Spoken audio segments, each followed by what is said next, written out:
Hello बच्चों, welcome to our e learning program Jai Mahadev academy. मैं आशुतोष त्रिपाठी एक बार फिर से स्वागत करता हूं आपके अपने इस प्यारे से चैनल में।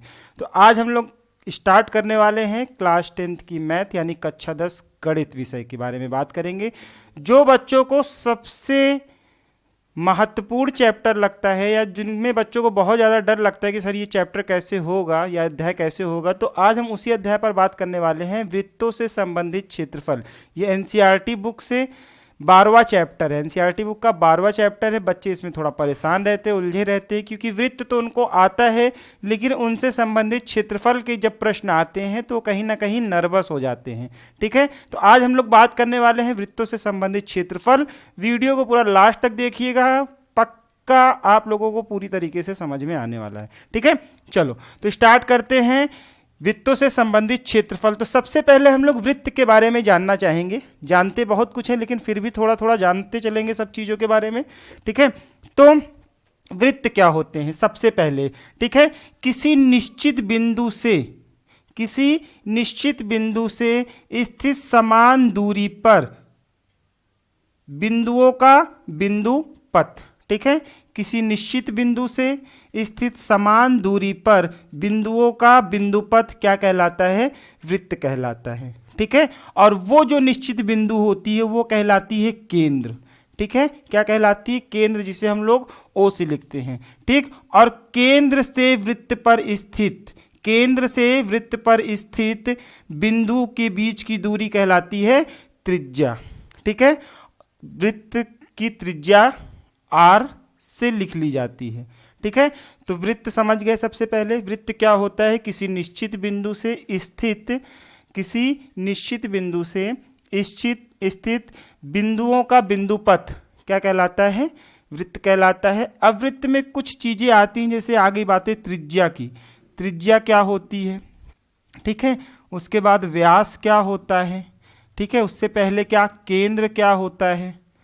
ठीक है, और उसके बाद जीवा क्या होती है?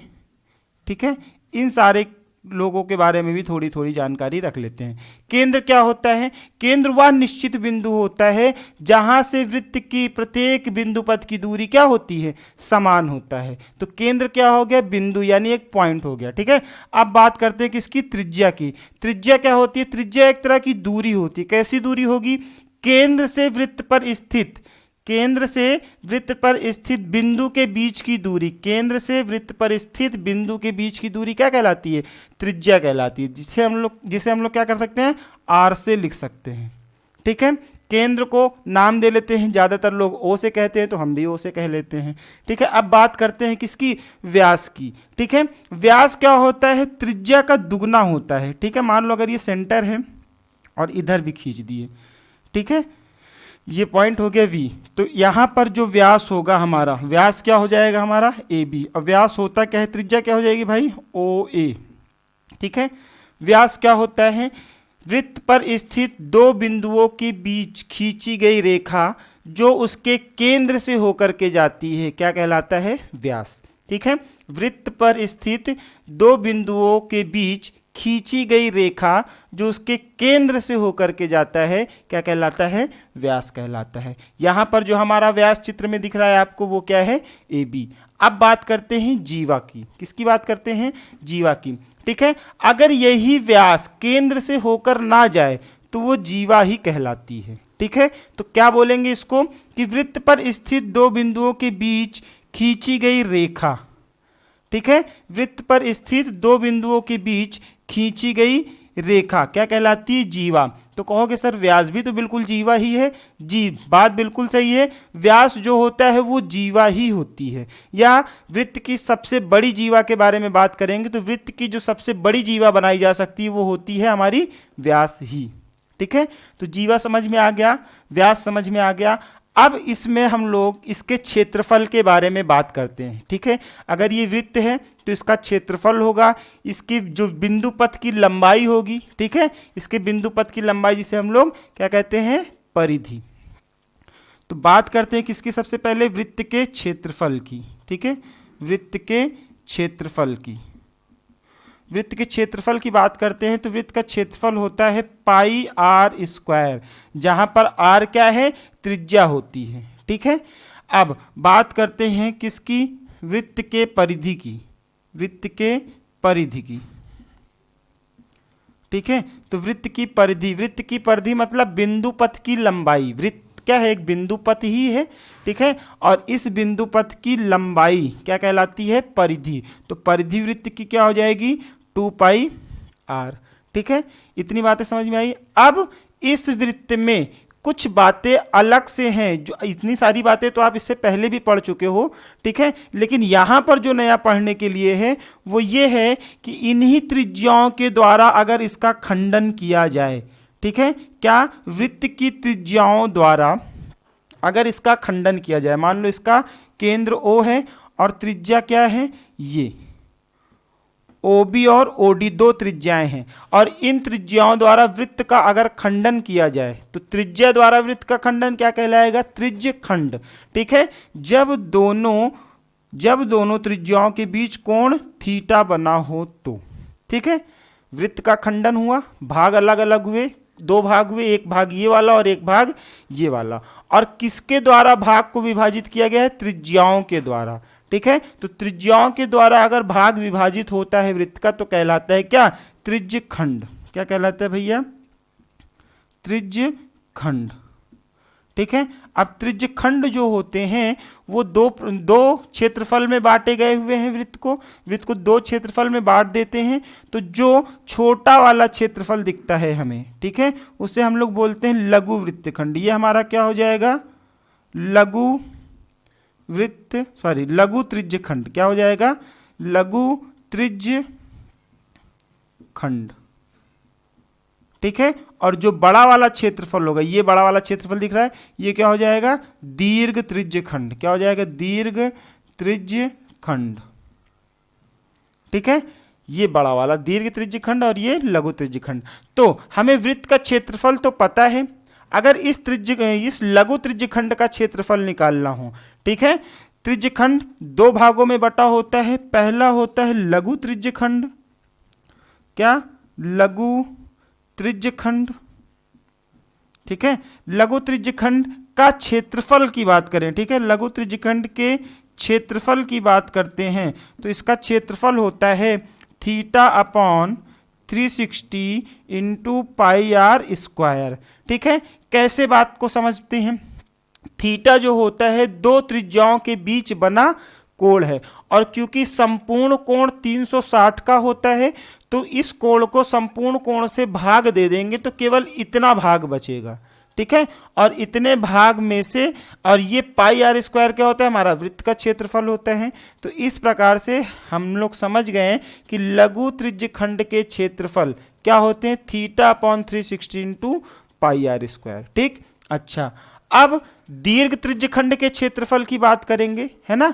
तो दीर्घ त्रिज्य खंड का क्षेत्रफल कैसे निकालेंगे, दीर्घ त्रिज्य खंड के क्षेत्रफल को निकालने के लिए हमें क्या करना है कि वृत्त का क्षेत्रफल ले लें और वृत्त के क्षेत्रफल से लघु त्रिज्य खंड का क्षेत्रफल हटा दें, तो दीर्घ त्रिज्य खंड का क्षेत्रफल बचेगा, ठीक है। चलो, तो यहां पर अगर हम लोग दीर्घ त्रिज्य खंड की बात करें, ठीक है, दीर्घ त्रिज्य खंड के क्षेत्रफल की बात करते हैं, ठीक है। तो दीर्घ त्रिज्य खंड का क्षेत्रफल क्या हो जाएगा, वृत्त का क्षेत्रफल यानी πr² वृत्त का क्षेत्रफल माइनस लघु त्रिज्य खंड का क्षेत्रफल। लघु त्रिज्य खंड का क्षेत्रफल बेटा कितना होगा, थीटा अपॉन 360 इंटू πr², ठीक है।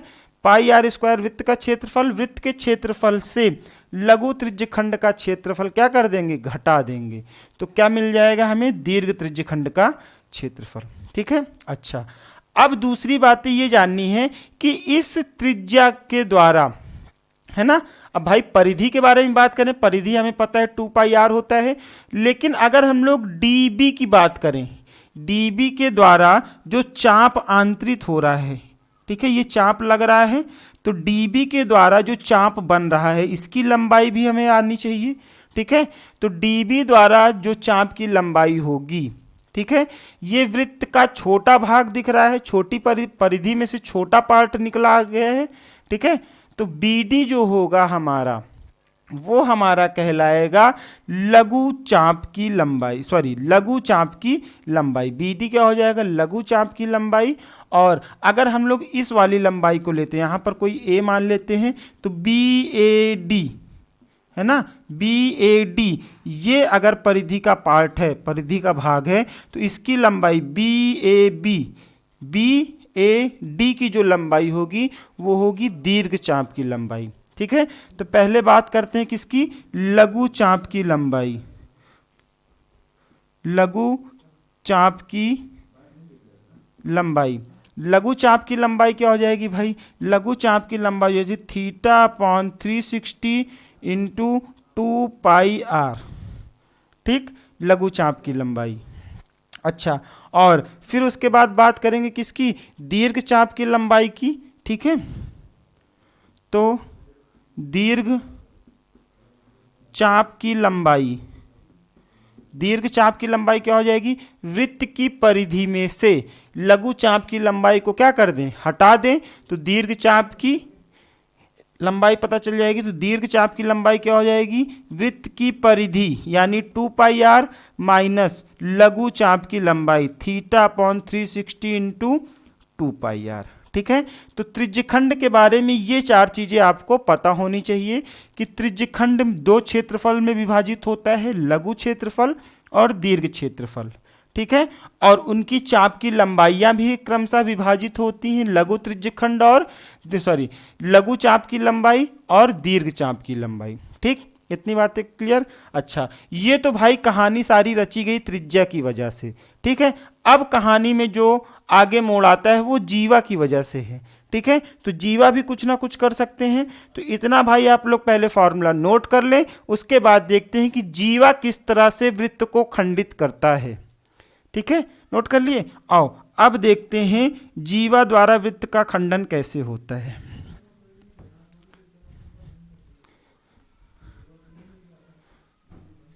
ठीक है, मान लो इसी में वृत्त वही, ठीक है, वृत्त वही। अब हमारे पास एक जीवा है, मान लेते हैं BD। ठीक है, BD एक क्या है, जीवा, और ये हमारा केंद्र है, तो इसकी त्रिज्या है क्रमशः ये बन जाती है। ठीक है, तो अब इस जीवा BD द्वारा जब वृत्तों का खंडन किया जाता है तो वो कहलाते हैं वृत्त खंड।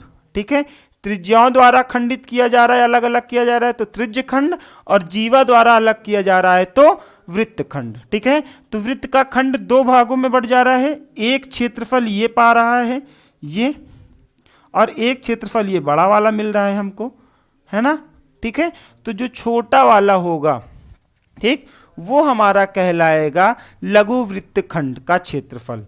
ठीक है, ये क्या हो जाएगा, लघु वृत्त खंड, लघु वृत्त खंड। ठीक है, और ये जो बड़ा वाला क्षेत्रफल है ये वाला, ये क्या कहलाएगा, दीर्घ वृत्त खंड का क्षेत्रफल। क्या कहलाएगा, दीर्घ वृत्त खंड। ठीक है, चलो तो अब सबसे पहले हमें पता है कि जीवा के द्वारा, लिख लें इस बात को। ठीक है, जीवा के द्वारा वृत्तों का खंडन किया जाए तो क्या कहलाते हैं वो, वृत्त खंड। ठीक है, और वृत्त खंड जो होते हैं वो दो क्षेत्रफल में बटे हुए होते हैं। पहला होता है लघु वृत्त खंड का क्षेत्रफल, है ना। तो लघु वृत्त खंड का क्षेत्रफल क्या होगा, जरा सोचो। लघु वृत्त खंड का क्षेत्रफल अगर दोनों त्रिज्याओं द्वारा केंद्र पर थीटा कोण बन रहा है, ठीक है, तो इसका क्षेत्रफल निकालना है। तो हम लोग क्या कर सकते हैं, पूरे त्रिज्यखंड से, है ना, त्रिज्यखंड ये वाला पूरा, पूरे त्रिज्यखंड से ये त्रिभुज का एरिया क्या कर दें, माइनस कर दें, तो हमें लघु वृत्त खंड का क्षेत्रफल पता चल जाएगा। ठीक है, तो लघु वृत्त खंड का क्षेत्रफल क्या हो जाएगा, लघु त्रिज्यखंड का क्षेत्रफल, लघु त्रिज्यखंड का क्षेत्रफल माइनस, ठीक है, क्या, त्रिभुज का क्षेत्रफल, त्रिभुज का क्षेत्रफल। तो लघु त्रिज्यखंड का क्षेत्रफल कितना होता है, लघु त्रिज्यखंड का क्षेत्रफल कितना होता है, थीटा अपॉन 360 गुणे पाई आर स्क्वायर, ठीक है, माइनस त्रिभुज का क्षेत्रफल क्या होता है, 1/2 आधार, ठीक है, गुणे ऊंचाई, ठीक है। और कभी कभी त्रिभुज का क्षेत्रफल, ठीक है, जब उसके सभी भुजाएं दी होती हैं, जब उनकी सभी भुजाएं दी जाती हैं तो अर्ध परिमाप के द्वारा भी निकाला जाता है। तो त्रिभुज का एक क्षेत्रफल और होता है जो होता है एस, एस माइनस ए, एस माइनस बी और एस माइनस सी, जहां पर ये एस जो है वो क्या है भैया, अर्ध परिमाप, और ए बी सी क्रमशः भुजाएं हैं, ठीक है, भुजाएं, ठीक। तो ये क्षेत्रफल भी कभी कभी लग सकता है और कभी कभी ये क्षेत्रफल भी। ये क्षेत्रफल तब लगेगा जब आधार हमारा बी डी और ऊंचाई हमारा क्या हो जाएगा, ये ओ एम, ठीक है। तो दोनों तरीके के क्षेत्रफल के बारे में बात करेंगे अगर त्रिभुज वाली बात है फिलहाल। तो ये हो गया क्या, हमारा लघु वृत्तखंड का क्षेत्रफल, ठीक है। और अगर हमें दीर्घ वृत्तखंड का क्षेत्रफल निकालना है, क्या करना है, दीर्घ वृत्तखंड का क्षेत्रफल निकालना है, तो वही पुरानी कहानी, लघु वृत्तखंड के क्षेत्रफल को क्या कर देंगे, कम कर देंगे, हटा देंगे, ठीक है। तो दीर्घ वृत्तखंड का क्षेत्रफल कितना हो जाएगा भैया, दीर्घ वृत्तखंड का क्षेत्रफल, दीर्घ वृत्तखंड का क्षेत्रफल कितना हो जाएगा, वृत्त का क्षेत्रफल, वृत्त का क्षेत्रफल माइनस लघु वृत्तखंड का क्षेत्रफल, क्या, लघु वृत्तखंड का क्षेत्रफल, ठीक है। और लघु वृत्तखंड का क्षेत्रफल अभी अभी आप देखें क्या आया है, और वृत्त का क्षेत्रफल आपको पता है कि पाई आर स्क्वायर होता है, ठीक। इतनी बातें क्लियर। अच्छा चलो, तो यहां पर हम लोगों ने त्रिज्यखंड और वृत्तखंड की बात कर ली, ठीक है। चाप की लंबाइयां के लिए कौन सा सूत्र लगाना है वो सारी चीजें देख लिया। अब हम लोग स्टार्ट करते हैं अध्याय 12 का एक्सरसाइज 1, ठीक है। यानी जो अब हम लोग आगे पढ़ेंगे इस पर क्वेश्चंस करते हैं भाई। इतने फॉर्मूले देख लिए और इतने ही फॉर्मूलों से आपका लगभग ये अध्याय समाप्त हो जाएगा, ठीक है। तो बिल्कुल घबराने की बात नहीं है। क्वेश्चन यानी प्रश्न कैसे इस पर करने हैं वो सारी चीजें अब हमें देखते चलना है, ठीक है। तो अब हम लोग स्टार्ट करते हैं भाई आज का अपना पहला प्रश्नावली, ठीक है। अध्याय 12 का पहला प्रश्नावली जिसका नाम है 12.1 यानी 12.1, ठीक है, एक्सरसाइज। चलो पहला क्वेश्चन जो है हमारे पास, ठीक है, एनसीईआरटी बुक से पूरी तरह क्वेश्चंस कराए जाएंगे, किसी को कोई प्रॉब्लम नहीं है, ठीक है। अगर किसी को प्रॉब्लम होती है तो बताया, बाकी एनसीईआरटी सबके यहाँ चलती है, तो एनसीईआरटी ही महत्वपूर्ण है, ठीक है। पहला क्वेश्चन बोल रहा है दो वृत्तों की त्रिज्याएं क्रमशः 19 सेंटीमीटर और 9 सेंटीमीटर है, ठीक है। पहला क्वेश्चन भैया हमारे पास क्या है, दो वृत्तों की त्रिज्याएं, मान लो पहला वृत्त ये और दूसरा वृत्त ये, दो वृत्तों की त्रिज्याएं क्रमशः 19 सेंटीमीटर और 9 सेंटीमीटर है, ठीक। तो उस वृत्त की त्रिज्या बताओ जिनका, तो उस वृत्त की त्रिज्या बतानी है जो इन दोनों वृत्तों के परिधि की योग के बराबर हो, ठीक है। तो इन दोनों वृत्तों की जो परिधि होगी उसके योग के बराबर इसकी परिधि होगी, तब इसकी त्रिज्या बतानी है, ठीक। तो इसकी त्रिज्या को मान लेते हैं r, और ये पहला वृत्त है तो इसकी त्रिज्या को मान लेते हैं क्या, r1 19 सेंटीमीटर दिया हुआ है, और ये दूसरा वृत्त है तो इसकी त्रिज्या को मान लेते हैं r2 और ये दिया हुआ है 9 सेंटीमीटर, और ये वाला r हमें निकालना है। प्रश्न में हमें कह रहा है कि जो तीसरा वाला वृत्त है वो शेष दोनों वृत्तों के परिधि के योग के बराबर है, ठीक है। क्या कह रहा है, मतलब हम लोग लिख सकते हैं ना, तीसरे वृत्त की परिधि, तीसरे वृत्त की परिधि बराबर पहले वृत्त की परिधि, पहले वृत्त की परिधि प्लस दूसरे वृत्त की परिधि, किसकी, दूसरे वृत्त की परिधि, यही बोल रहा है क्वेश्चन में, ठीक है। अच्छा, पहले वृत्त की त्रिज्या अगर r है तो उसकी परिधि कितनी हो जाएगी, 2πr। ठीक है, तो तीसरा वाला वृत्त क्या है जो उसकी परिधि कितनी हो जाएगी, 2πr। और पहले वाले वृत्त की त्रिज्या अगर r1 है तो उसकी परिधि कितनी हो जाएगी, 2πr1।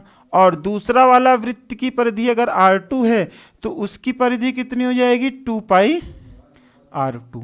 ठीक है, अब r1 r2 का मान हमें पता है, तो ये क्या हो जाएगा, 2πr।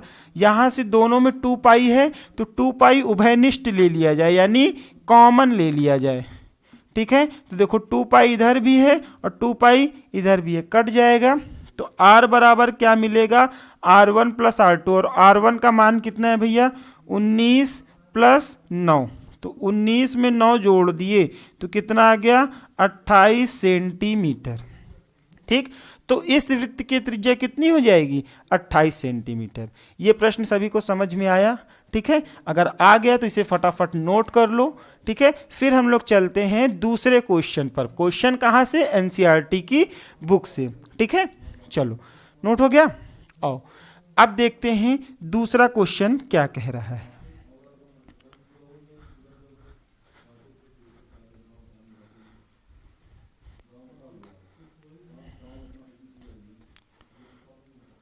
ठीक, दूसरा क्वेश्चन आते हैं भैया दूसरे क्वेश्चन पर।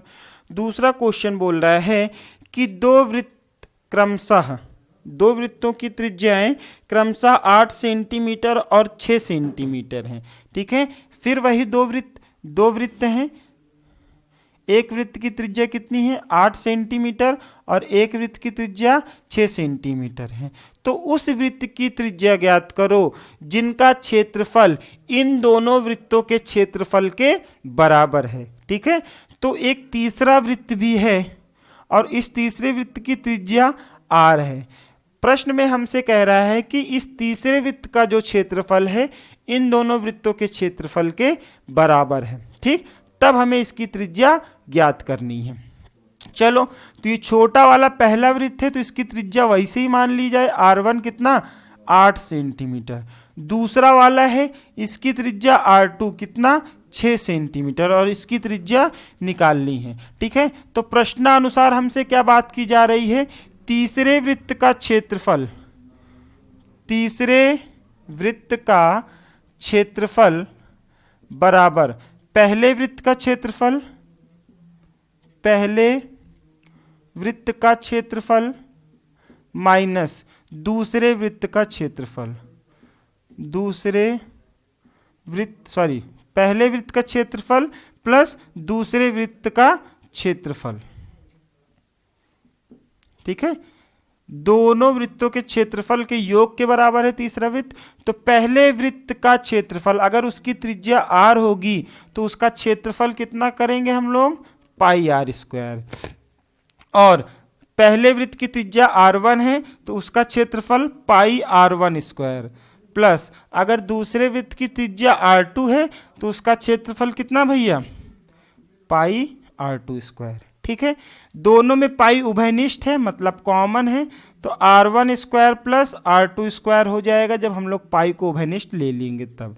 और इधर भी पाई है, इधर भी पाई, इधर भी पाई, तो पाई से पाई कट जाएगा। तो r1² बराबर क्या हो जाएगा, r² बराबर r1 का स्क्वायर। r1 कितना है, 8, तो हो जाएगा 8 का स्क्वायर प्लस r2 कितना है, 6 का स्क्वायर। ठीक, तो r² बराबर 8 अठाई 64। ठीक, और 6 छंग 36। अब r यहाँ पर वर्ग में है, उधर आएगा तो क्या हो जाएगा, वर्गमूल बना देगा, है ना। ये 64 और 36 जोड़ देंगे तो कितना आ जाएगा, 100। ठीक, और 100 को जब वर्गमूल से बाहर निकालेंगे यानी वर्गमूल 100 का वर्गमूल कितना होता है, 10 सेंटीमीटर। तो इस तीसरे वृत्त की त्रिज्या कितनी हो जाएगी, 10 सेंटीमीटर। आई बातें समझ में सभी लोगों को। ठीक है, तो नोट कर लो भाई फटाफट इतनी चीजें, क्वेश्चन नंबर 2। अब बात करेंगे क्वेश्चन नंबर 3 की। ठीक है, चलो नोट कर लिए। आओ अब तीसरा क्वेश्चन देखते हैं।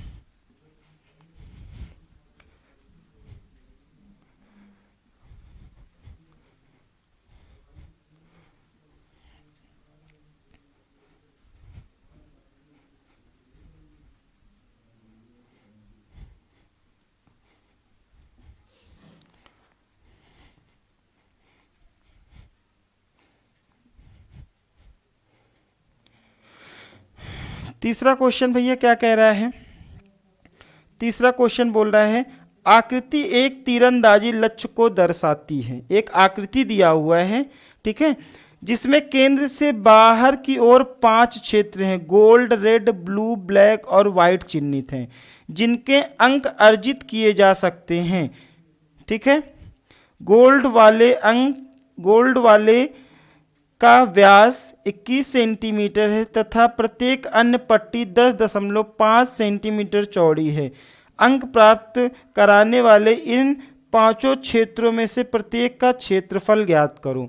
ठीक है, अब भैया ये कुछ कहानी है ऐसी कि एक तीरंदाजी के लिए बनाया गया वृत्त है, ठीक है, और इसमें 5 तरह के रंगों से इसे सजाया गया है। ठीक, कितने तरह के रंगों से? 5 तरह के, 1 2 3 और एक ये 4 और एक ये 5। ठीक है, 1 2 3 4 5। ठीक, पहला वाला जो है वो हमारा गोल्ड है। क्या है? गोल्ड।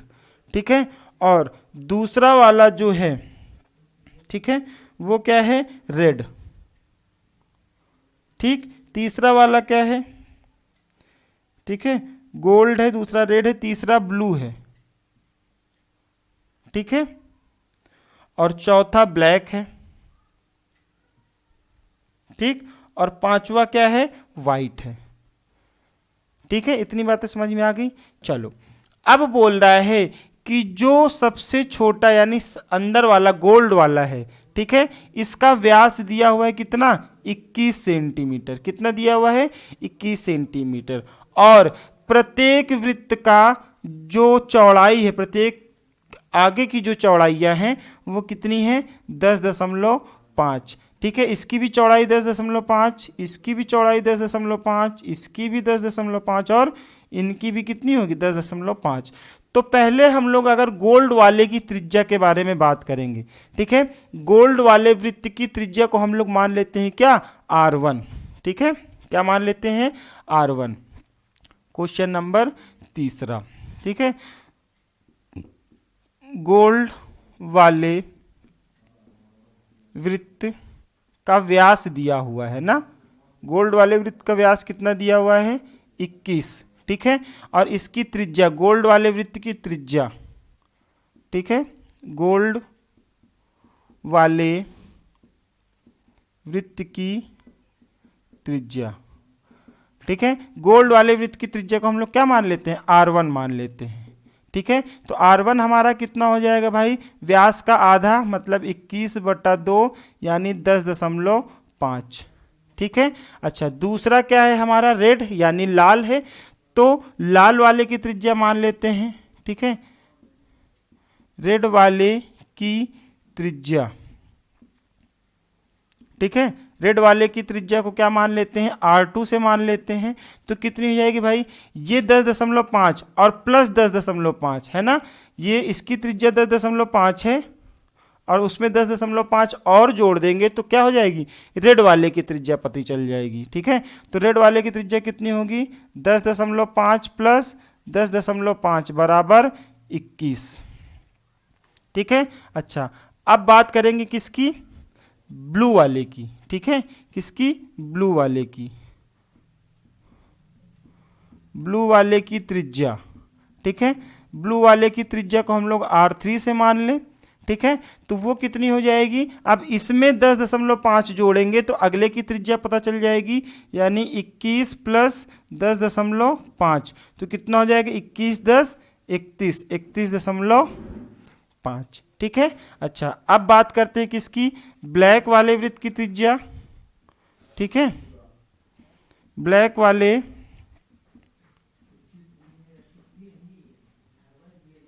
त्रिज्या, ब्लैक वाले वृत्त की त्रिज्या जो हो जाएगी 31.5 में 10.5 आगे उसकी चौड़ाई और जोड़ देते हैं। ठीक है, इसकी त्रिज्या को हम लोग मान लेते हैं R4 से। तो 31.5 में 10.5 और जोड़ दो तो क्या मिल जाएगा? 31 10 41 1 42। ठीक है, सही है, ब्लैक हो गया। अब क्या बचा हमारे पास? वाइट। ठीक है, तो वाइट वाले वृत्त की त्रिज्या, वाइट वाले वृत्त की त्रिज्या के लिए बात करेंगे। ठीक है, तो इससे मान लेते हैं R5 से, तो R5 कितना हो जाएगा 42 दशमलव में उसकी चौड़ाई नाप दें, चौड़ाई को क्या कर दें जोड़ दें, तो 42 10 52, 52.5। ठीक है, तो अब याद रखो कि हमें जितने भी वृत्त यहाँ पर दिख रहे हैं सबकी त्रिज्याएं पता चल गई हैं, और हमें ये बताना है कि सबकी ये जो चौड़ाई है उसका क्षेत्रफल कितना है, इसका क्षेत्रफल बताना है, इसका क्षेत्रफल बताना है, और सारी तरह से इन लोगों का क्षेत्रफल ही बताना है।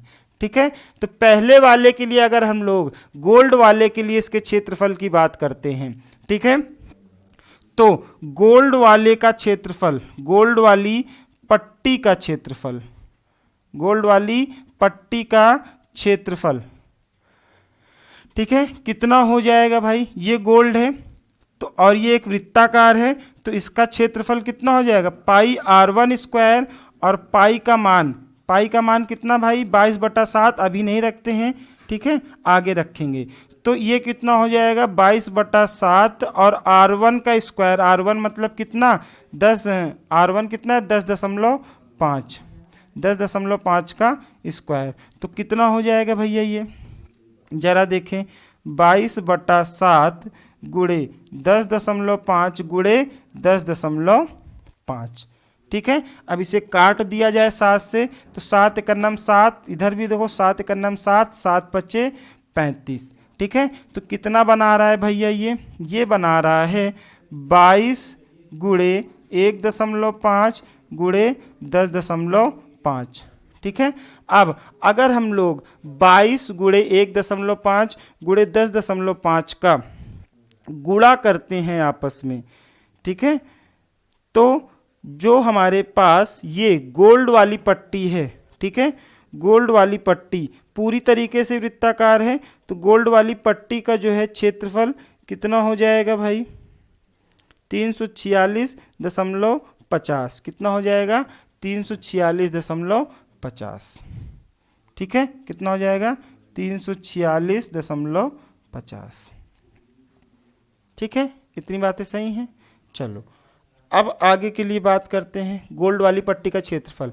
अच्छा, अब अगर हम लोग रेड वाली पट्टी का क्षेत्रफल निकालते हैं, ठीक है, किसका रेड वाली पट्टी का, तो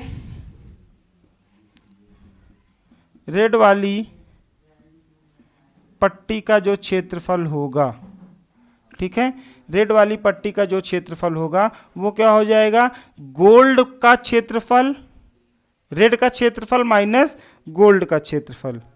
ठीक है, क्या हो जाएगा गोल्ड का क्षेत्रफल, यानी ये पाई R1 square minus pi R2 square, sorry उल्टा बोल दिए, रेड वाले में से गोल्ड वाले को हटाना है, तो क्या हो जाएगा पाई R2 square minus pi R1 square.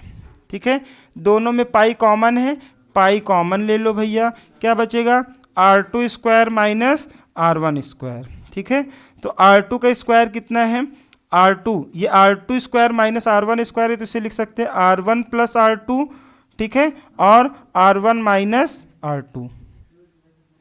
ठीक है, तो R1 का मान कितना है भाई, R1 का मान हम लोगों ने देखा है कितना 10.5, और इसके साथ पाई लगा है, क्या लगा है पाई लगा हुआ है। ठीक है, चलो तो यहाँ से देखो जरा, पाई ब्रैकेट में R1 प्लस R2 मतलब R2 पहले लिखो, R2 प्लस R1, और इधर भी R2 plus R2 minus R1, तो R2 का मान कितना 21 माइनस 10.5। ठीक है, यह प्लस पहले कर लो बाद में माइनस, 21 प्लस हो गया तो यहाँ माइनस कर लो, 21 माइनस 10.5। ठीक है, चलो तो अब इसका आगे सॉल्व कर लोगे तो पाई का मान 22/7 रखना है। ठीक है, 21 में 10 जोड़ोगे तो क्या हो जाएगा 31.5 गुणे, ठीक है, 21 में 10.5 घटा दोगे तो 10.5, 7 से इसे काटोगे तो कितना आ जाएगा 1.5। अब इसमें पूरी तरीके से जो बचा वो कितना बचा 22 गुणे क्या 31.5 गुणे 1.5, 5। तो इस तरह से रेड वाली पट्टी का क्षेत्रफल, ठीक है, कब आ जाएगा, जब हम लोग इनका गुणा कर लेंगे, ठीक है, इनका गुणा कर लेंगे तो कितना हो जाएगा 1039.5, ठीक है, इनका गुणा करने पर कितना आ जाएगा 1039.5 सेंटीमीटर स्क्वायर, ठीक है। रेड वाली पट्टी तक की बात हो गई। अब हम लोग आगे बात करने वाले हैं किसकी, ब्लू, ब्लैक और वाइट की, ठीक है। तो इतनी चीज़ें अगर आप लोगों ने नोट कर ली हो तो हम यहाँ से थोड़ी चीज़ें हटाते हैं। गोल्ड वाली पट्टी और रेड वाली पट्टी का क्षेत्रफल नोट कर लिया। चलो अब बात कर लेते हैं आगे।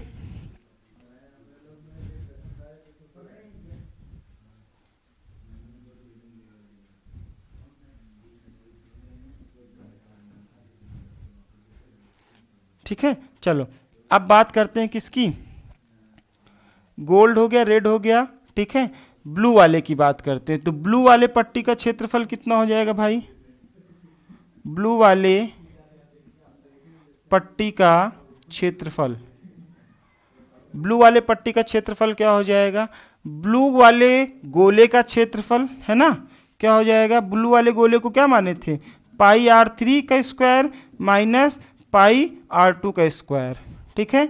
तो दोनों में से फिर पाई कॉमन ले लो तो कितना हो जाएगा r3 का स्क्वायर माइनस r2 का स्क्वायर, ठीक है।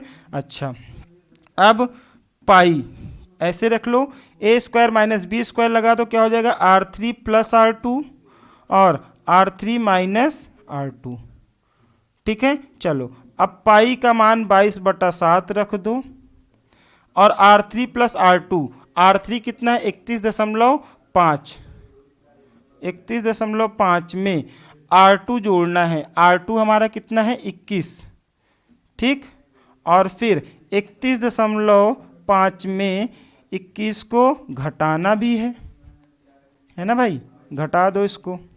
चलो तब अब इसका मान कितना हो जाएगा 22/7 गुणे 31.5 में 21 जोड़ोगे तो कितना हो जाएगा 52.5, कितना हो जाएगा 52.5, 1 1 2 3 2 5 गुणा 31.5 में 21 माइनस करोगे तो कितना हो जाएगा 10.5, इसे काट दो तो कितनी बार में जाएगा 1.5 बार में, ठीक। तो बचा कितना 22 गुणे 52.5 गुणे 1.5, ठीक है। तो अगर हमें ब्लू वाली पट्टी का क्षेत्रफल ज्ञात करना है तो हमें ये करना पड़ेगा, और उसके बाद हमारे पास अगर हम लोग इसको आपस में गुणा करते हैं, ठीक है, किसका 22 गुणे 52.5 गुणे 1.5, ठीक है। तो इससे हमें ब्लू वाली पट्टी का क्षेत्रफल पता चल जाएगा, और ब्लू वाली पट्टी का क्षेत्रफल कितना होगा 1732.5, कितना हो जाएगा भाई गुणा करने पर 1732.5, इतना क्या सेंटीमीटर स्क्वायर, ठीक है। ब्लू वाले पट्टी का क्षेत्रफल हो गया, नोट करो फटाफट ब्लू वाले का। उसके बाद ब्लैक और वाइट वाले की बात करते हैं, एक एक पट्टी का क्षेत्रफल ज्ञात करते चलेंगे हम लोग, ठीक है। हो गया ब्लू वाले पट्टी का क्षेत्रफल। आओ अब देखते हैं किसका, ब्लैक वाली पट्टी का क्षेत्रफल, ठीक है। प्रत्येक पट्टी का क्षेत्रफल ही ज्ञात करना है इसमें। तो ब्लैक वाली पट्टी के क्षेत्रफल के लिए बात करेंगे, है ना, ब्लैक वाले पट्टी का क्षेत्रफल तो क्या हो जाएगा भाई, ब्लैक वाले वृत्त का क्षेत्रफल माइनस ब्लू वाले वृत्त का क्षेत्रफल, है ना। तो क्या हो जाएगा, ब्लैक वाले वृत्त की त्रिज्या को कितनी मान रखी है ब्लैक वाले को कितना मान रखा है r4 का स्क्वायर माइनस पाई r3 का स्क्वायर, ठीक है। ब्लैक वाले के लिए यही, दोनों में से पाई क्या है कॉमन ले ले तो कितना बचेगा r4 का स्क्वायर माइनस r3 का स्क्वायर, ठीक है।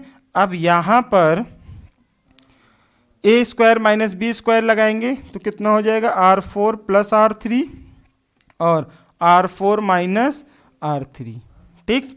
चलो तो पाई का मान रख दो भाई 22/7 गुणे r4 प्लस r3, r4 कितना है 42 प्लस r3 का मान कितना है 31.5 और दूसरे ब्रैकेट में क्या हो जाएगा, a माइनस बी यानी 42 माइनस 31.5। पाई का मान कितना रखे थे हम लोग भाई, 22/7 और 42 में 31.5 जोड़ दिया जाए तो 2 1 3 4 3 7 है ना, 73.5। अच्छा 42 में से 31.5 घटाते हैं तो कितना आ जाता है, 10.5। इसे काट दो 7 से तो कितना हो जाएगा, 1.5। ठीक है, अब बचा हमारे पास क्या, 22 गुणे 73.5 गुणे 1.5। ठीक है, अब इनका अगर आपस में गुणा कर लो तो ब्लैक वाली पट्टी का क्षेत्रफल हमें पता चल जाए। और ब्लैक वाली पट्टी का जो क्षेत्रफल होगा वो कितना होगा, 2425.5। कितना हो जाएगा, 2425.50 सेंटीमीटर स्क्वायर। इस तरह से हम लोगों ने क्या किया, ब्लैक वाली पट्टी दिख रही है ना भैया, यही है ब्लैक, तो केवल इतने का क्षेत्रफल निकाले हैं। ये भी ध्यान देते जाइए कि किसका क्षेत्रफल निकाला जा रहा है। ठीक है, अब हमें क्या करना है, व्हाइट का क्षेत्रफल निकालना है। तो क्या करेंगे, पूरे व्हाइट वाले वृत्त का यानी सफ़ेद वाले वृत्त का क्षेत्रफल माइनस ब्लैक वाले का क्षेत्रफल। ठीक है, वो करना है। तो ब्लैक वाली पट्टी का क्षेत्रफल नोट कर लीजिए फटाफट।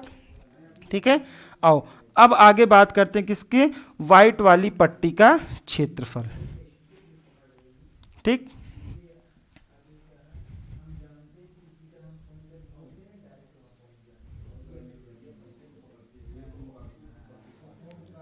ठीक है, तो व्हाइट वाले पट्टी का क्षेत्रफल कितना हो जाएगा, व्हाइट वाले पट्टी का क्षेत्रफल, व्हाइट वाले पट्टी का क्षेत्रफल कितना हो जाएगा भाई, व्हाइट वाले वृत्त का क्षेत्रफल मतलब पाई r5 का स्क्वायर, और क्या ब्लैक वाले वृत्त का क्षेत्रफल कितना, पाई r4 का स्क्वायर। तो पाई दोनों में से कॉमन ले लिया जाए, कितना हो जाएगा, r5 square minus r4 square. पाई उसी तरह रहने दो, यहाँ a square minus B square लगा सकते हो तो कितना हो जाएगा, r5 माइनस r4, और यहाँ पर क्या r5 माइनस r4, एक में प्लस और एक में माइनस कर लेते हैं। चलो अब क्या हो जाएगा, पाई वैसे ही रहने दो या पाई का मान रख लो, यहीं पर रखना चाहते हो तो क्या हो जाएगा, 22/7। r5 प्लस r4, r5 कितना है 52.5 प्लस, ठीक है, और r4 का मान कितना है 42।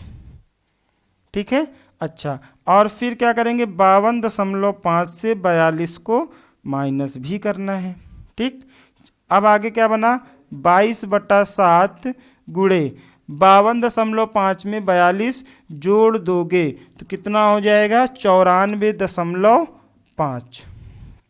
ठीक, अच्छा, अब 52.5 में से अगर 42 को घटाते हो तो कितना, 10.5। 7 से काटो तो 105 15 बार में जाता है यानी 1.5। कितना भैया, 1.5। तो यहाँ पर अब बचा क्या हमारे पास, 22/7 गुणे 94.5, सॉरी 7 चला गया ना, 22 बचा, 22 गुणे 94.5 गुणे 1.5।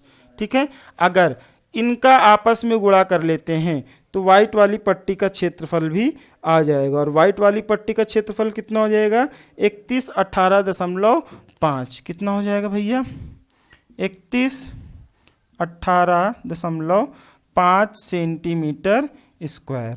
ठीक है, समझ में आई बातें। अच्छा, एक बात इसमें और समझ लीजिए आप लोग कि यहाँ पर प्रत्येक पट्टी का क्षेत्रफल अलग अलग आया है ना, पूरे वृत्त में यानी पूरे इस वाले क्वेश्चन में प्रत्येक पट्टी का क्षेत्रफल अलग अलग आया है। तो क्षेत्रफल अलग अलग आने का मतलब ये हो रहा है कि हर एक पट्टी जो क्यों क्षेत्रफल अलग आ रहा है, चौड़ाई तो सबकी समान है ना, सब 10.5 चौड़ाई वाले ही हैं, लेकिन ज़रा ध्यान से देखो जो अंदर वाला है ये वाला, इसका क्षेत्रफल कम है, दिख रहा है, देखने में भी लग रहा है, इसलिए कम आया, और इसका क्षेत्रफल अधिक है इसलिए ये अधिक आया। और सबसे बड़ा क्षेत्रफल यानी सबसे बड़ी पट्टी का क्षेत्रफल जो होगा वो व्हाइट वाली पट्टी का होगा, और सबसे छोटी पट्टी का जो क्षेत्रफल होगा वो गोल्ड वाली का होगा। ठीक, इतनी बातें क्लियर?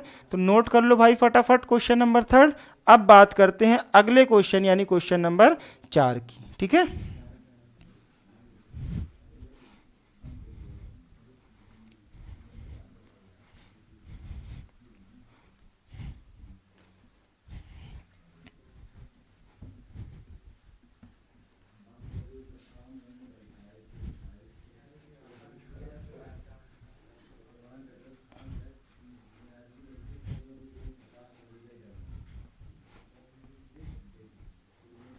आओ क्वेश्चन नंबर 4 क्या कह रहा है वो देखते हैं। ठीक है, चलो क्वेश्चन नंबर 4 क्या कह रहा है कि किसी कार के प्रत्येक पहिए का व्यास 80 सेंटीमीटर है। यदि यह कार 66 किलोमीटर प्रति घंटे की चाल से चल रही है तो 10 मिनट में प्रत्येक पहिया कितने चक्कर लगाएगा। ठीक है, प्रत्येक पहिया, एक ही पहिए की बात की जा रही है। तो मान लो एक पहिया जो कार का पहिया होता है किस तरह का होता है, वृत्ताकार का होता है। ठीक, इसका व्यास दिया हुआ है पूरा कितना, 80 सेंटीमीटर। ठीक है, तो इसकी त्रिज्या आधी हो जाएगी। ठीक है, तो कार की त्रिज्या, कार के पहिए की त्रिज्या कितनी हो जाएगी, कार के पहिए की त्रिज्या आर मान ले भैया, तो कितना हो जाएगा 80/40। व्यास का आधा होता है 80/2, तो कितना हो जाएगा 40 सेंटीमीटर में दिया हुआ है ये। ठीक है, व्यास किस में दिया हुआ है, सेंटीमीटर में दिया हुआ है। ठीक, अच्छा अब आगे बोल रहा है यह कार 66 किलोमीटर प्रति घंटे की चाल से चलती है। तो अगर जरा सोचो कि ये पहिया अगर एक चक्कर घूमेगा तो एक चक्कर घूमने में कितनी दूरी तय करेगा। ये पहिया एक चक्कर घूमने में जितनी इसकी परिधि होगी, अपनी परिधि की लंबाई के बराबर एक चक्कर लगाएगा। ठीक है, तो एक चक्कर में जो दूरी तय की जा रही है पहिए द्वारा, एक चक्कर में जो दूरी तय की जा रही है वो उसकी परिधि के बराबर है। क्यों, क्योंकि यही इसकी लंबाई है। और अगर इस वाली लंबाई को खोल दिया जाए ऐसा ऐसा सीधा, है ना, पहिया घूमकर एक बार जब घूमेगा पूरा तो यहाँ पर पहुँच जाएगा। तो हम लोग कह सकते हैं पहिए द्वारा एक चक्कर तय करने में की गई लंबाई। ठीक है, क्या हो जाएगा, एक चक्कर में पहिए द्वारा तय की गई दूरी, है ना, एक चक्कर में पहिए द्वारा तय की गई दूरी, तय की गई दूरी, एक पहिए द्वारा तय की गई दूरी होगी वो कितना हो जाएगा भाई, 2πr। ठीक है, अच्छा अब यानी वृत्त की परिधि। ठीक है, कितना हो जाएगा 2 × 22/7 गुणे आर का मान कितना भाई 40। ठीक है, सही है। तो ये कितना हो जाएगा, इसको काटना चाहो तो काट लो, गुणा करना चाहो तो गुणा कर डालो। गुणा कर लेते हैं, 22 दूना 44, 44 × 40/7 तो कितना आ जाएगा, 4 चौक 16 के 6 हासिल 1, 4 चौक 16 1 17, 1760/7। ठीक है, इतना क्या सेंटीमीटर, इतना क्या सेंटीमीटर।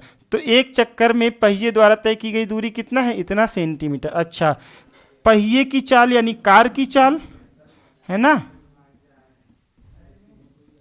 कार की चाल कितनी, 66 किलोमीटर प्रति घंटा। और हमसे पूछा है कि 10 मिनट में वह पहिया कितनी दूरी तय करेगा, 10 मिनट में कितने चक्कर लगाएगा। तो 10 मिनट में जितनी दूरी जाएगा उसे डिवाइड कर देंगे चक्कर से, एक चक्कर से, तो पता चल जाएगा कितने चक्कर लगने वाले हैं। ठीक है, तो लेकिन सबसे पहली और बड़ी बात ये कि कभी भी आंकिक प्रश्नों को हल करने के लिए सभी की इकाइयां बराबर होनी चाहिए। ये सेंटीमीटर में दिया हुआ है तो इस किलोमीटर को भी क्या करेंगे, सेंटीमीटर में चेंज करेंगे। और मिनट में 10 मिनट की बातें कर रखा है तो आवर को भी क्या करेंगे, मिनट में। तो इस किलोमीटर आवर को अगर हम लोग सेंटीमीटर पर मिनट में चेंज कर दें, ठीक है, तो किलोमीटर को सेंटीमीटर में चेंज करने के लिए पहले मीटर में चेंज करने के लिए 1000 से गुणा, फिर 100 से गुणा करो तो सेंटीमीटर में, ठीक, और इसे मिनट में चेंज करने के लिए नीचे 60 से, ठीक है, सही है। चलो तो 1 0 से 1 0 कट जाएगा। अब ये किस में आया? सेंटीमीटर पर मिनट में, ठीक है, और इसको 6 से काटो, 6 कन्नम 6, 6 कन्नम 6, कितना आ गया? 11। तो कितना बचा? 11 गुणे 1 2 3 4, है ना, 4 0 लगा दें सीधा सीधा, 1 2 3 4, इतना सेंटीमीटर पर मिनट। अब इसका मतलब क्या हुआ कि 1 मिनट में जो उसकी चाल है वो इतना सेंटीमीटर है, ठीक है। तो 1 मिनट में चली गई दूरी कितना हो जाएगा भाई? ठीक है, 1 मिनट में तय की गई दूरी कितनी? इतना सेंटीमीटर, ठीक है। अच्छा, तो 10 मिनट में कितना तय करेगा भाई? 10 मिनट में क्या करेंगे? 1 मिनट में इतना, तो 10 मिनट में और ज़्यादा करेगा, 1 2 3 4 गुणे 10 सेंटीमीटर, ठीक है। तो ओवरऑल कितना हो जाएगा? 1 2 3 4, है ना, 4 है और एक और है तो 5, इतना सेंटीमीटर, ठीक है। तो 10 मिनट में इतनी दूरी जाना है, ठीक, और एक चक्कर इतने में लगाता है। हमसे पूछ रहा है कि 10 मिनट में कितने चक्कर लगाएगा, ठीक है। तो n गुणे एक चक्कर में तय की गई दूरी, इसके लिए क्या लगेंगे? ठीक है, कुल चक्कर, ठीक है। अगर हम लोग इसके लिए बात करते हैं कि 10 मिनट में कार द्वारा तय की गई दूरी, क्या 10 मिनट में कार द्वारा तय की गई दूरी, 10 मिनट में भैया कार कितनी दूरी तय करेगा, ठीक है। मान लेते हैं कि उनमें चक्करों की संख्या क्या है? n चक्कर लगाएगा, n गुणे एक चक्कर में तय की गई दूरी। एक चक्कर में तय की गई दूरी कितनी थी हमारी? ये, ठीक है, यानी 1760। या पहले लिख लेते हैं क्या? एक चक्कर में पहिए द्वारा तय की गई दूरी, ठीक, एक चक्कर में पहिए द्वारा तय की गई दूरी,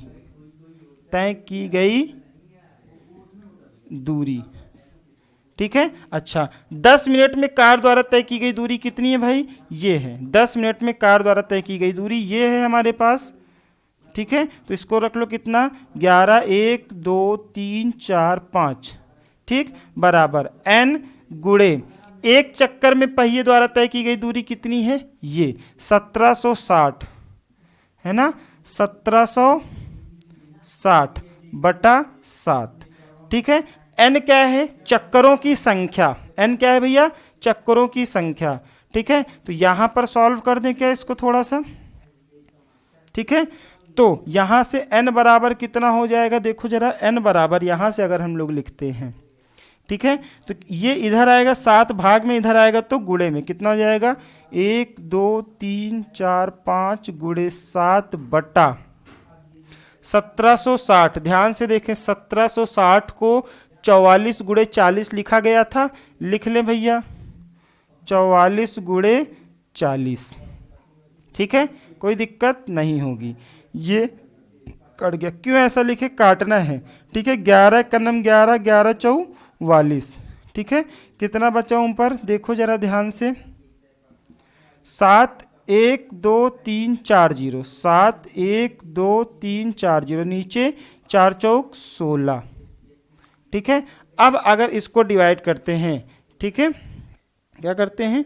इसको अगर डिवाइड करते हैं तो 16 चौको 64, ठीक है, 16 चौको 64 लगभग 375, ठीक है, 375 सेंटीमीटर, सॉरी 375 चक्कर लगाएगा, 375 चक्कर लगाएगा। समझ में आई बातली बातें, ठीक है। इसको आपको हल करना है, ठीक है, चक्करों की संख्या गुणे एक चक्कर में पहिए द्वारा तय की गई दूरी। इसको इधर ले आए 1760, देख रहे हो ना 1760 कब आया था, जब 44 और 40 का गुणा किया गया था। तो हमने इसको ऐसे ही रख दिया, ठीक है, जिससे आसानी से हम लोग इसे क्या कर सकें, डिवाइड कर सके, भाग दे सके। तो भाग दिए 11 44, ठीक है, 4 बचा और ये 4 बचा, 4 चौक 16, 0 से 0 कट गया, इतना बचा।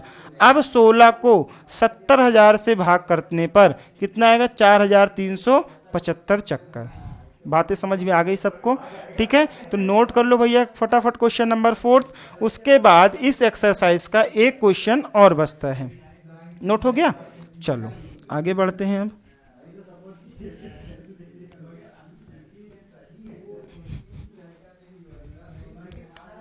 अब बात करेंगे क्वेश्चन नंबर 5 की, ठीक है। जरा देखें क्वेश्चन नंबर 5 क्या कह रहा है भाई।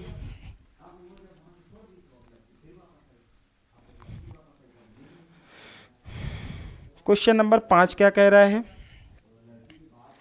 क्वेश्चन नंबर 5 कह रहा है कि यदि एक वृत्त का परिमाप और क्षेत्रफल संख्यात्मक रूप से बराबर हों तो उस वृत्त की त्रिज्या क्या होगी। और इसमें एमसीक्यू टाइप का है, बहुविकल्पी है, दिया हुआ है। बोल रहा है एक वृत्त है, ठीक है, मान लेते हैं इसकी त्रिज्या क्या है, आर है। क्वेश्चन नंबर कौन सा है, 5वां। एक वृत्त है जिसकी त्रिज्या आर है, बोल रहा है संख्यात्मक रूप से इसकी परिधि और इसका क्षेत्रफल बराबर है। मतलब क्या बोल रहा है कि वृत्त का क्षेत्रफल बराबर क्या, वृत्त की परिधि। संख्यात्मक रूप से बराबर है तो वृत्त का क्षेत्रफल कितना, पाई आर स्क्वायर, और वृत्त की परिधि कितना, 2 पाई आर। सही है। चलो यहाँ से देखो जरा क्या कर सकते हैं, इसे लिख सकते हैं पाई आर स्क्वायर को लिख सकते हैं क्या, आर गुणे आर बराबर 2 पाई आर, 2 बचा रह गया ना, ठीक है। देखो इसको काटना है आराम से, आर से आर गया, पाई से पाई गया, इधर कितना बचा आर और इधर कितना बचा 2। तो इसकी त्रिज्या कितनी हो जाएगी, 2 इकाई। कितनी हो जाएगी, 2 इकाई। क्या बोला था, संख्यात्मक रूप से वृत्त का क्षेत्रफल और वृत्त की परिधि परस्पर बराबर है, ठीक है। आ गई भाई बातें सभी लोगों को समझ में। चलो तो आज हम लोगों ने शुरू किया था वृत्तों से संबंधित क्षेत्रफल, हमने उसके फॉर्मूले देखे, ठीक है। और एक एक्सरसाइज के 5 क्वेश्चन थे, उसमें एक एक्सरसाइज यानी एक प्रश्नावली पूरी तरीके से खत्म कर लिए। मिलते हैं हम लोग अपनी नेक्स्ट वीडियो में इसकी अगली एक्सरसाइज लेकर के। तब तक के लिए सबको बेस्ट ऑफ लक, ठीक है, ओके।